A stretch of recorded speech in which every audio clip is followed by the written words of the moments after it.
Hola médicos, bienvenidos de nuevo aquí a Red Médica. Soy el doctor Treviño, residente de medicina interna, y en esta ocasión vamos a ver el tema de síndrome de ovario poliquístico. Este es uno de los temas clásicos de ginecología y por eso es que vamos a hacer mención del mismo.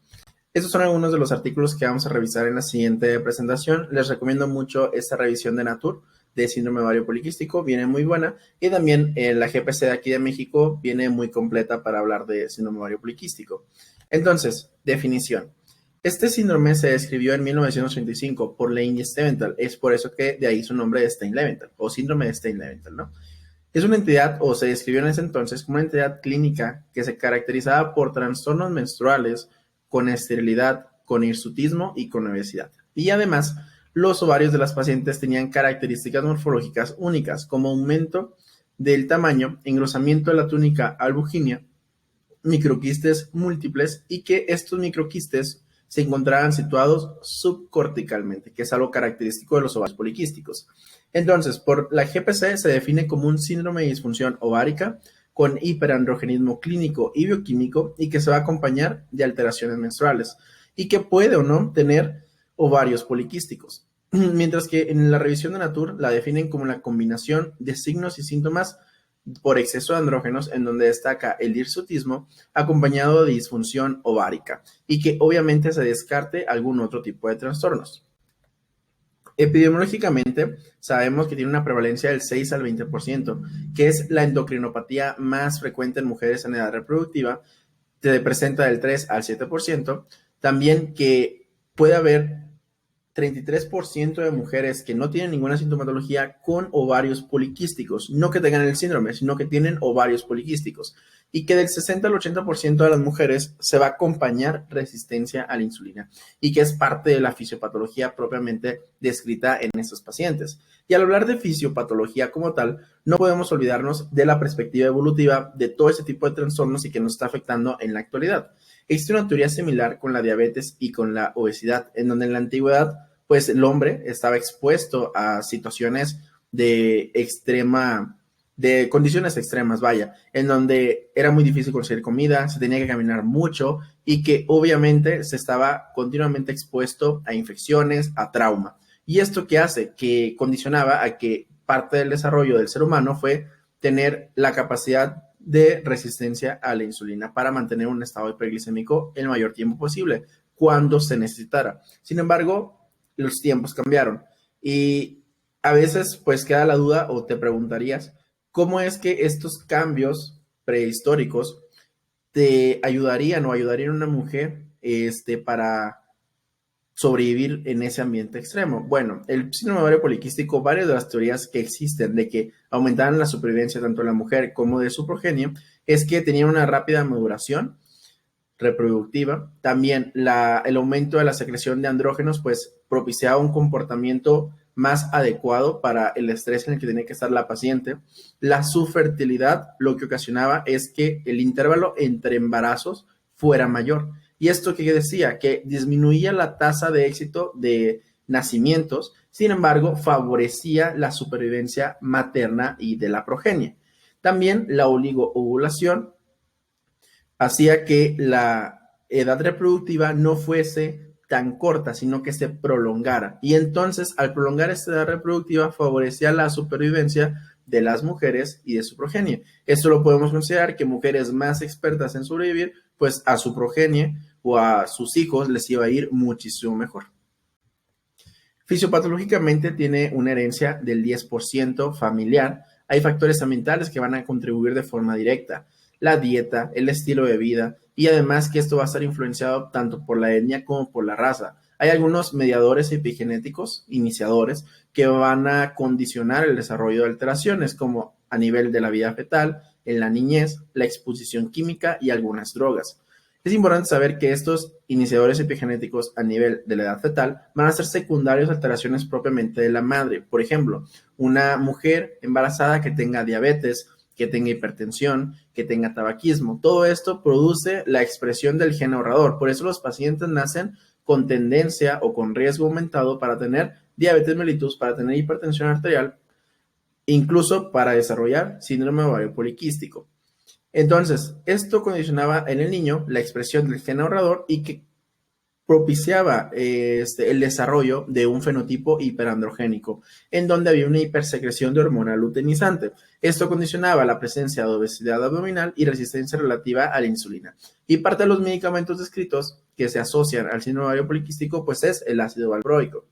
Aquí tenemos una imagen en donde hablamos acerca de los hábitos higiénicos saludables y no saludables, ¿no? Más bien, los hábitos saludables y no saludables. Podemos empezar desde aquí.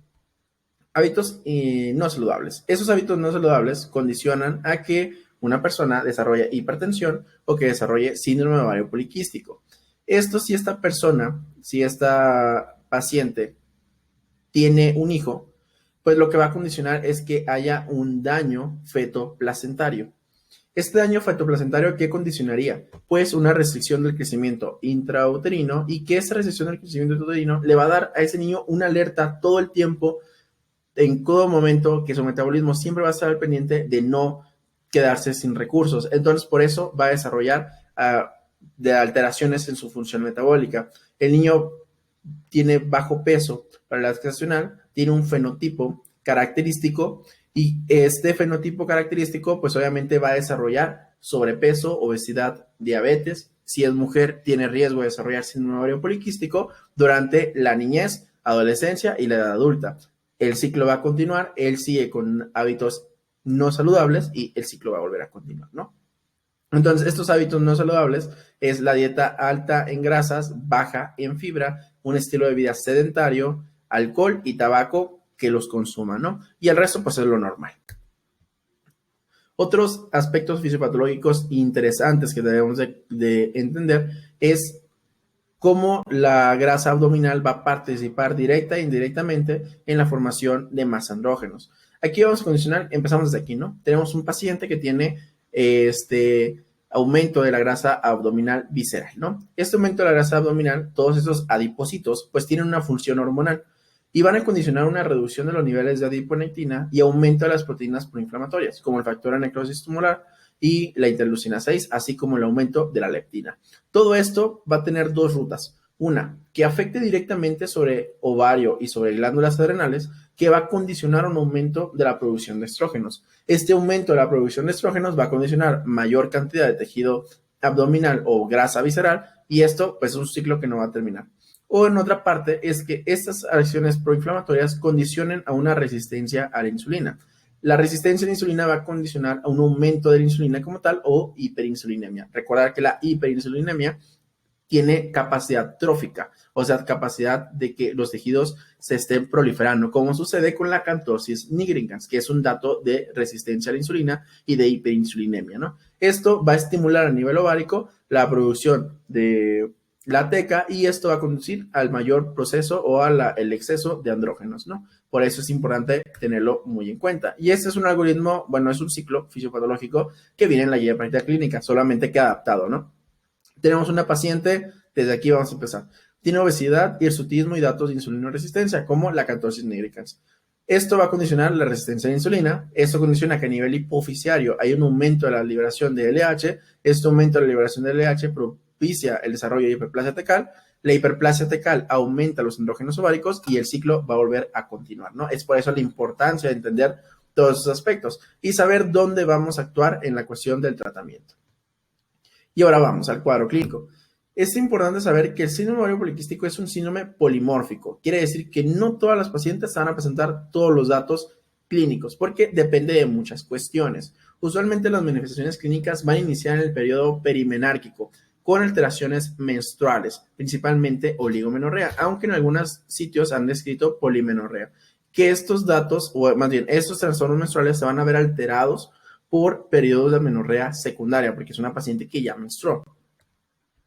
Estas alteraciones menstruales pues pueden ir desde la oligomenorrea hasta menorrea, y en raras ocasiones pueden presentar polimenorrea. Recuerda que estas definiciones tampoco ya no son del todo recomendadas, decirles opsomenorrea, oligomenorrea y todo eso. ¿Por qué? Porque depende mucho del autor que la está escribiendo y de qué es lo que esté considerando como tal, ¿no? Pero pues todavía siguen descritas en algunas bibliografías.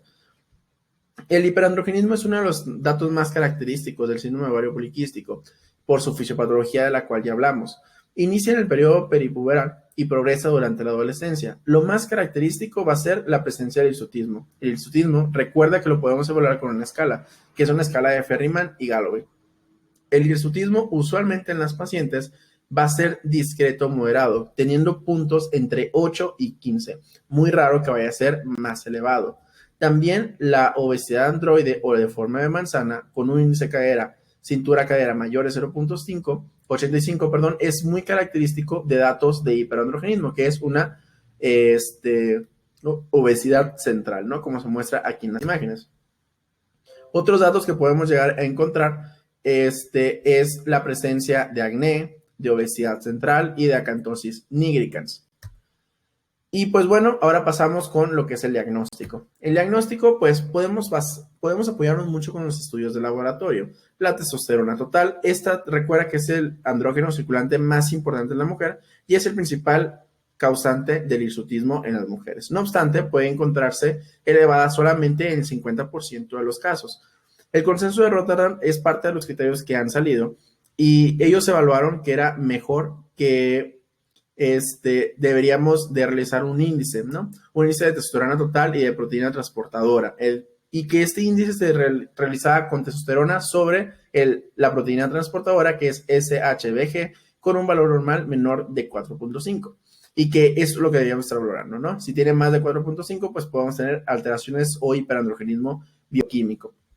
Podemos utilizar la de hidroepiandrosterona sulfatada, que recordar que este es de origen suprarrenal y que nos puede ayudar a identificar datos de hiperandrogenismo suprarrenal. Es muy raro que haya valores mayores de 600, porque ahí ya te estaría diciendo de que no es ovárico, ¿no? Que esta cosa está en otro lado.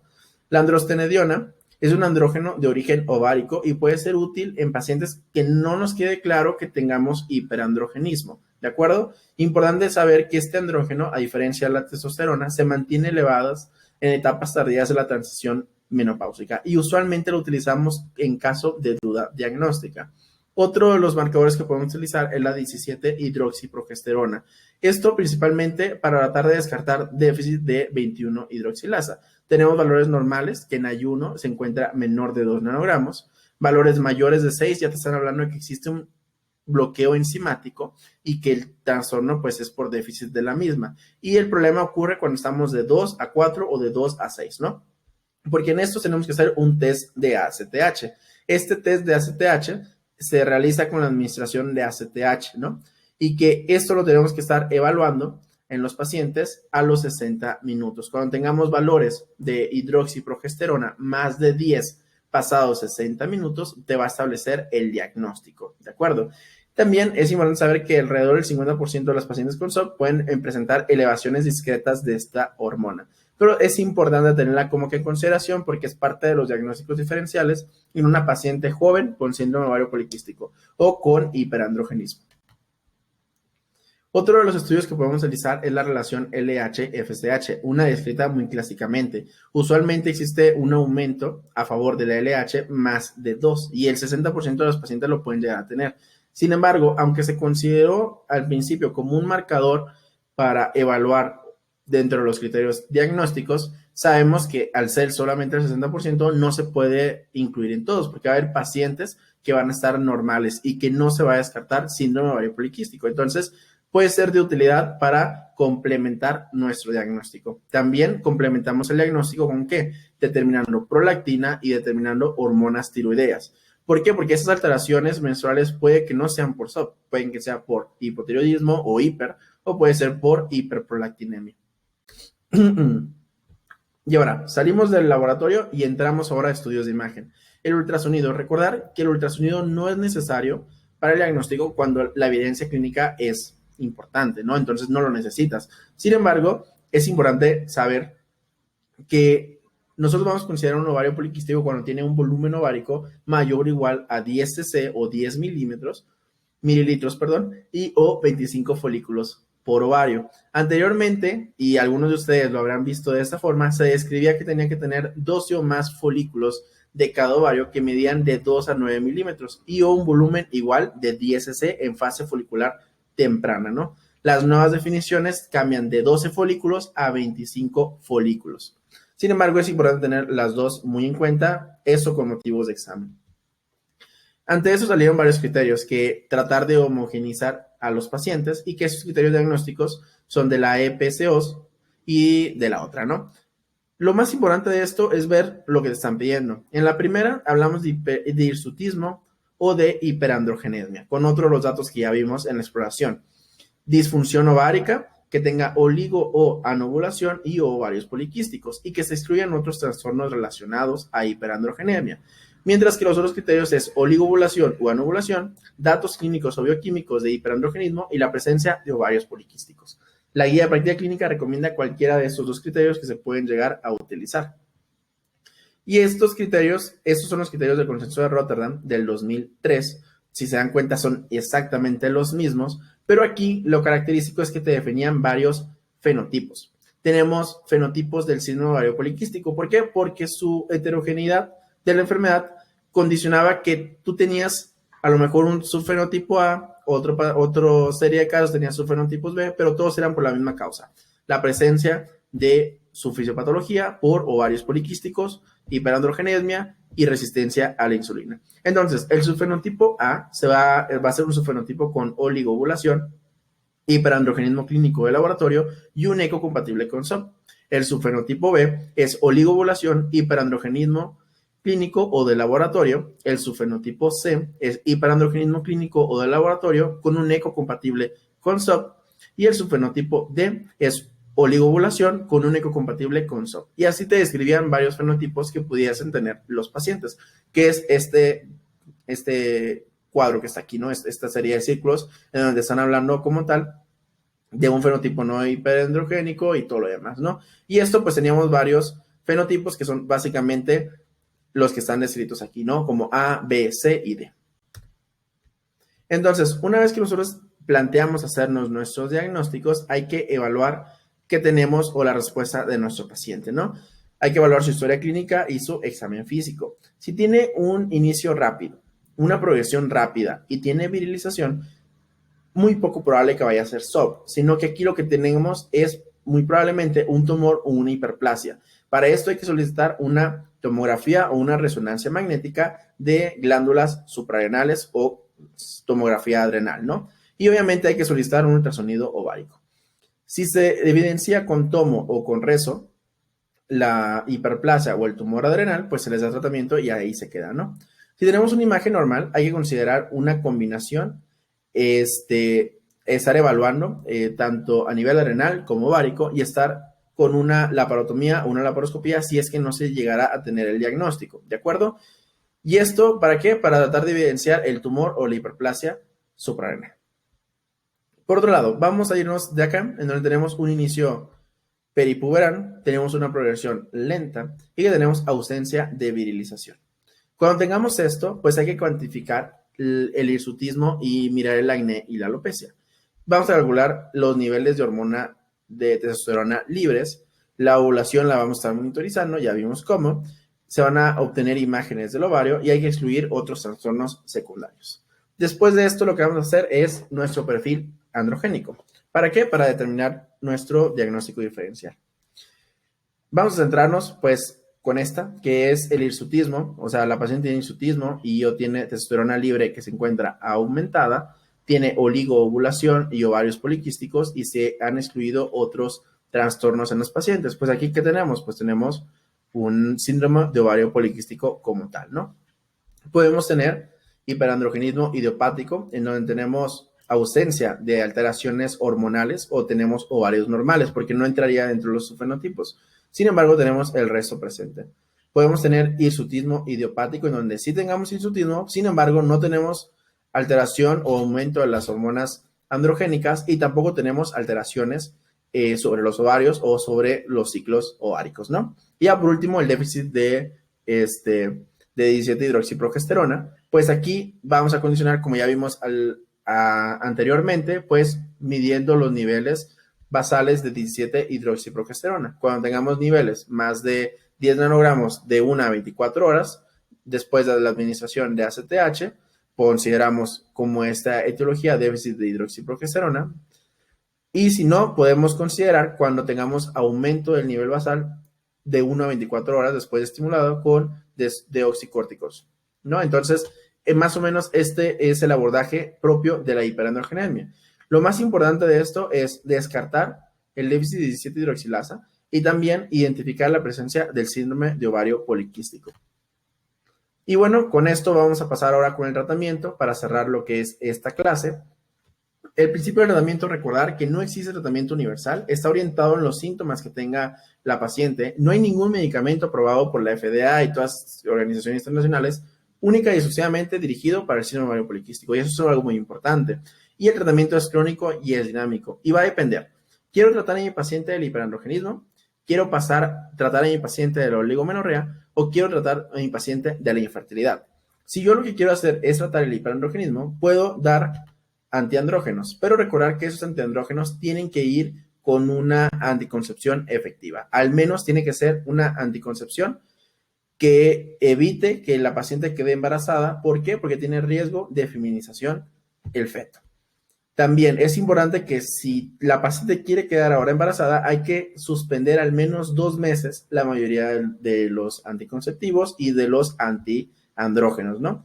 ¿Qué antiandrógenos existen? La ciproterona, que puede estar sola o en combinación con el trinestriol. Lo recomendable es que esté en combinación con anticoncepción efectiva.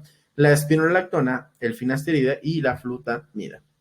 El tratamiento de la oligomenorrea se realiza con progestágenos para inducir una hemorragia por deprivación.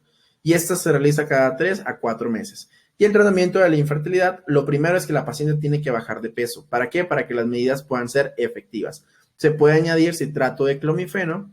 Recordar que el citrato de clomifeno tiene riesgo de conducir a hiperestimulación ovárica y hay otros tratamientos, tamoxifeno, letrozol, citrato de clomifeno con ketoconazol o con bromocriptina, anticoncepción hormonal dirigida y ya, los demás, ¿no? HCG y todo eso. Si la paciente no queda embarazada, pues podemos utilizar FSH como tratamiento de segunda línea. La paciente no queda embarazada después de esto o la paciente se va a someter por otra causa a una laparoscopía, podemos hacer diatermia con láser o directamente un drilling como tal, ¿no? Entonces, los anticonceptivos orales son el tratamiento de primera línea de las mujeres en edad reproductiva. Recordar que suprimen la secreción de LH y por lo tanto disminuyen la síntesis de la producción de andrógenos ováricos.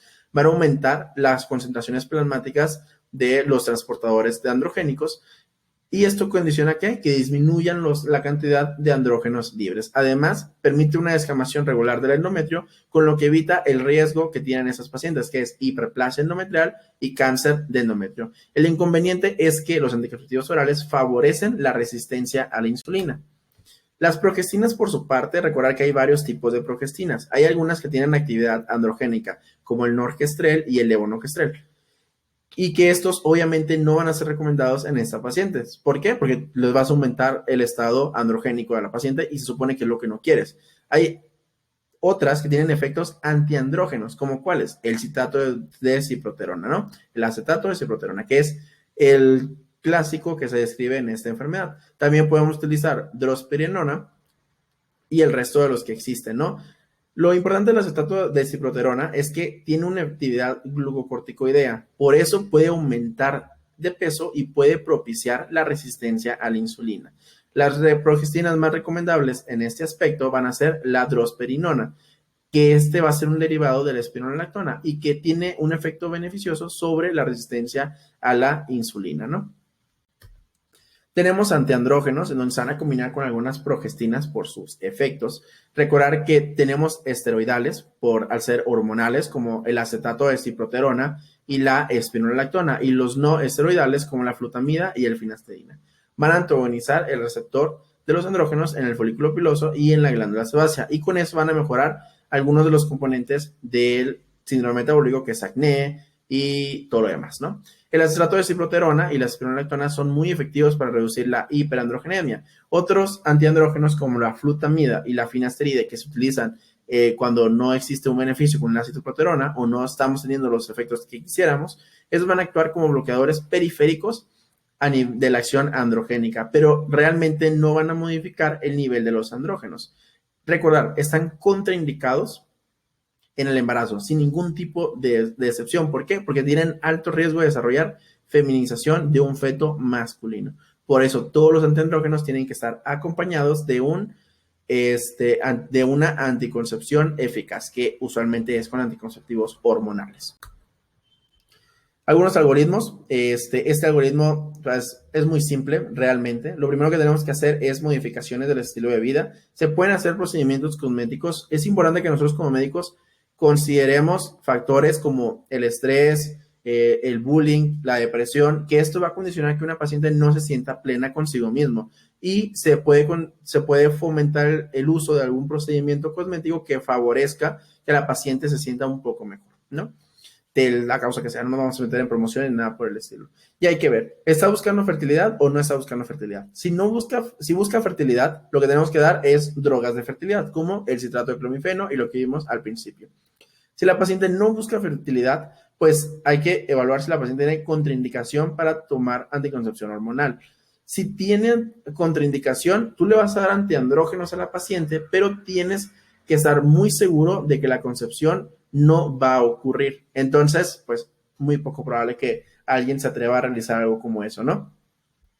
Si la paciente no tiene contraindicaciones, pues entonces le vamos a dar una pastilla anticonceptiva en conjunto con ciproterona, clormadinona, drosperinona y las demás, ¿no? El resultado es insatisfactorio, no estás consiguiendo lo que quieres, puedes agregar otro antiandrógeno, ¿no? Ya sea ciproterona, finasteride o espironolactona. El síndrome ovario poliquístico pues tiene ciertas complicaciones, la subfertilidad, el aumento del riesgo de diabetes gestacional y de enfermedad hipertensiva del embarazo por todo esto de la expresión del gen ahorrador. Recordar que las pacientes con SOP no tienen hipoestrogenismo, tienen hiperandrogenismo, pero no hipoestrogenismo. Eso quiere decir que no necesitan suplementación para osteoporosis. Sin embargo, tienen riesgo de desarrollar hiperestimulación ovárica, principalmente en conjunto con inductores de ovulación, y que hay algunos factores de riesgo adicionales, que la paciente tenga diabetes posteriormente, que tenga síndrome metabólico, que tenga hiperplasia y que tenga cáncer de endometrio, ¿no? Y bueno, con esto hemos concluido lo que es esta clase de síndrome ovario poliquístico. Espero te haya gustado, te haya servido y por supuesto que hayas aprendido algo nuevo. Si estás viendo este video por YouTube, te comento que puedes acceder a más clases como estas, muchas más clases como estas, en mi Patreon, el cual puedes encontrar en la descripción de este video y en el primer comentario. Y si eres usuario de Patreon, pues no se te olvide dejar un comentario aquí al final. ¿Para qué? Para que todos aprendamos algo nuevo, alguna idea, alguna que tengo duda, o si quieres agregar algo que no dije, con todo gusto lo podremos leer por ahí. Soy el Dr. Treviño y nos vemos en el próximo video. Chao, chao.